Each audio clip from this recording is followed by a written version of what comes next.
Today, we're delving into a groundbreaking legal battle in Texas, where a woman's fight for abortion rights has captured national attention.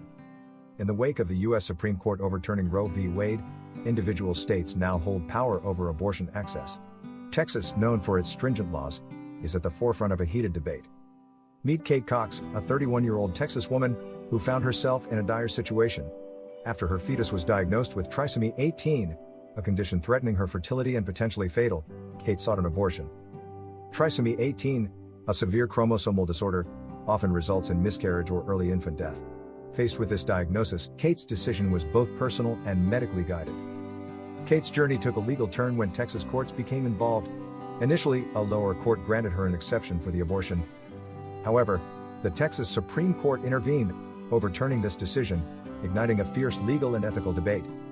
This case isn't just about Kate Cox. It's a flashpoint in the broader struggle over reproductive rights in America. Advocates argue that Texas law puts women's health at risk, while opponents stand by the state's policy decisions. In a dramatic turn of events, Kate left Texas to undergo the procedure elsewhere, as her health concerns escalated. This decision highlights the complexities and personal toll of the current legal landscape on reproductive rights. Kate Cox's story is a poignant reminder of the ongoing debates surrounding abortion rights in America.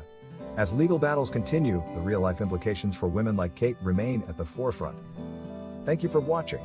Don't forget to subscribe for more updates.